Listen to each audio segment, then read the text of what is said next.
আসসালামু আলাইকুম, কেমন আছেন সবাই? দেশ এবং প্রবাস থেকে যারা ভিডিওটি দেখছেন আপনাদের সকলকে স্বাগতম। রাজধানী ঢাকার একটি পাশ দিয়ে তৈরি হচ্ছে ইনার সার্কুলার রিং রোড। বর্তমানে রিং রোডের সড়কটিকে প্রশস্ত করার কাজ চলছে। এখানে সড়কটির বর্তমানে কি অবস্থায় রয়েছে এবং সড়কটি কোন দিক দিয়ে যাচ্ছে চলুন সেই অংশগুলো দেখে আসি।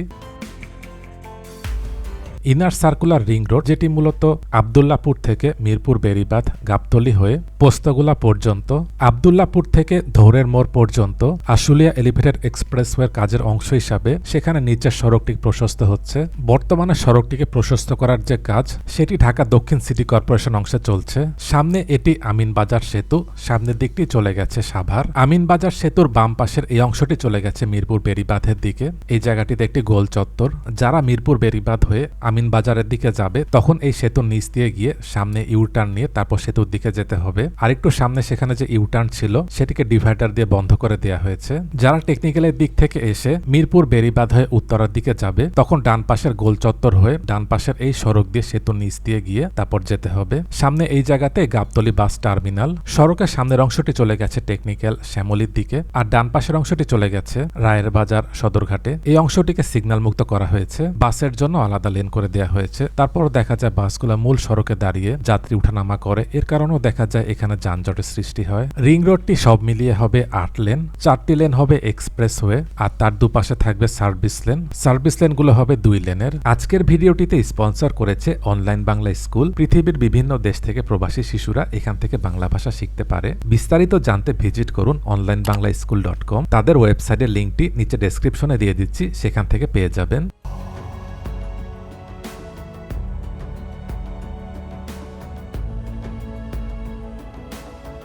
ডান পাশে বুড়িগঙ্গা নদী। এখানে বর্তমান যে সড়ক সেটি 2 লেনের। এই সড়কটি অনেক গুরুত্বপূর্ণ। এখানের পুরো কাজটি শেষ হলে দক্ষিণবঙ্গের যানবাহনগুলো ঢাকার মধ্যে প্রবেশ না করে সাভার, গাজীপুর, ময়মনসিংহ এবং উত্তরবঙ্গের দিকে যাওয়া সহজ হবে।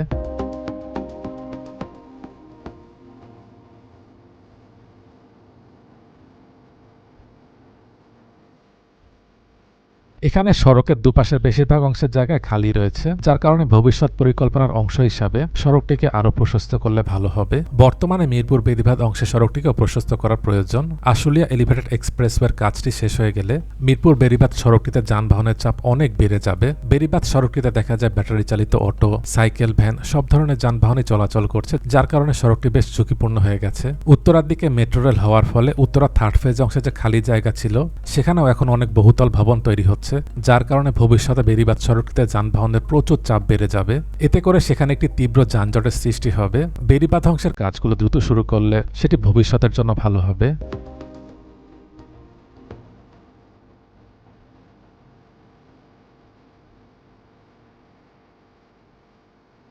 এবার একটু সামনে আসলাম, এখানে লেখা রয়েছে ঢাকা উদ্যান, আর সামনে সাইনবোর্ডে লেখা রয়েছে বাম পাশে চলে গেছে শ্যামলী রিং রোড। এখান থেকে মোহাম্মদপুরের দিকে যাওয়া যায়। আব্দুল্লাহপুর পর্যন্ত পুরো কাজটি হয়ে গেলে মোহাম্মদপুর থেকে উত্তরা, টঙ্গী, গাজীপুর এসব দিকে যেতে অনেক কম সময় লাগবে। ডান পাশে এখানে একটি সবুজ মাঠ দেখা যাচ্ছে, এটি সম্ভবত university of liberal arts Bangladesh. এবার একটু সামনে আসলাম, এখানে সড়কের বাম পাশটি ধানমন্ডি, ডান পাশটি কেরানীগঞ্জ এবং সামনের অংশটি সদরঘাটের দিকে চলে গেছে। সামনে এই জায়গাটিতে ডিভাইডার দেওয়া হয়েছে, দিয়ে দুপাশে ইউটার্ন করে এই জায়গাটিকে সিগন্যাল মুক্ত করা হয়েছে।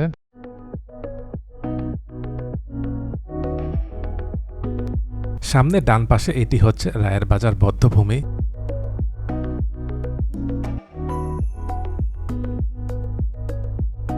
এই সড়কটি দিয়ে বাবুবাজার সেতু হয়ে মাওয়ার দিকে যাওয়া যায়, তবে সড়কটি সরু এবং বেশ কিছু জায়গায় ভাঙা রয়েছে, যার কারণে ব্যক্তিগত যানবাহন নিয়ে এদিক দিয়ে না যাওয়াটাই ভালো।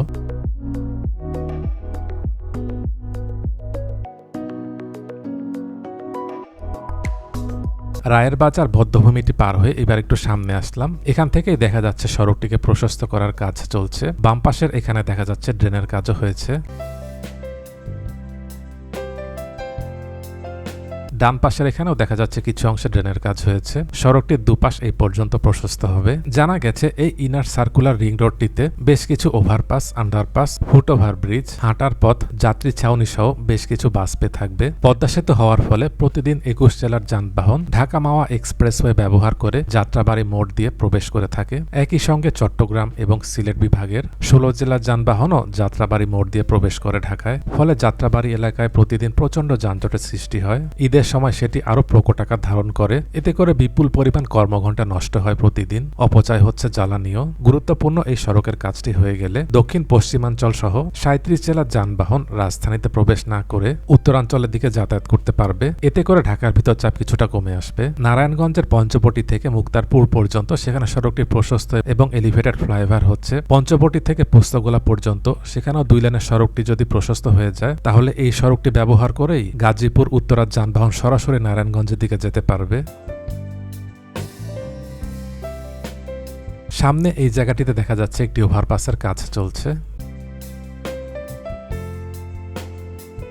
সার্ভিস লেনের যানবাহনগুলো ওভারপাস এবং আন্ডারপাস অংশে রাস্তার এক প্রান্ত থেকে অপর প্রান্তে যাবে। আর একটু সামনেও বেশ কিছু জায়গায় দেখা যাচ্ছে পিলারের কাজগুলো হয়েছে।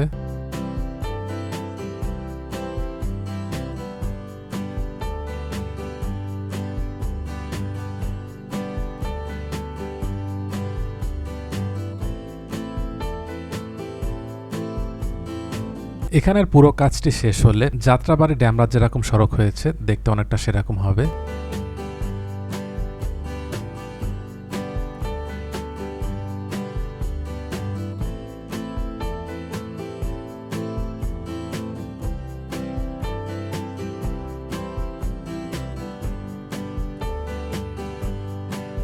এবার একটু সামনে আসলাম। সামনের এইখান থেকে দেখা যাচ্ছে বাকি অংশের কাজগুলো চলছে।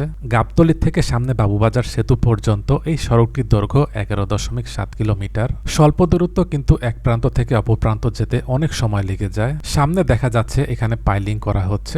এই জায়গাটিতেও একটি ওভারপাস হবে।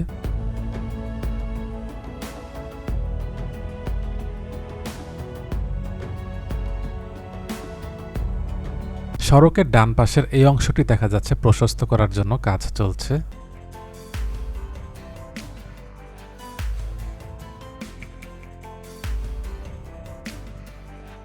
বর্তমানে যে কাজ চলছে এটি ঢাকা দক্ষিণ সিটি কর্পোরেশন অংশে। উত্তরের অংশে কাজগুলো শুরু হওয়াটাও খুব জরুরি। এখানে কাজগুলো সমন্বয় করে না করা হলে দেখা যাবে অর্ধেক কাজ হয়েছে আর বাকি অর্ধেক কাজের জন্য সড়কে যানজট লেগে যাবে এবং এতে করে আরো ভোগান্তিও বেড়ে যাবে।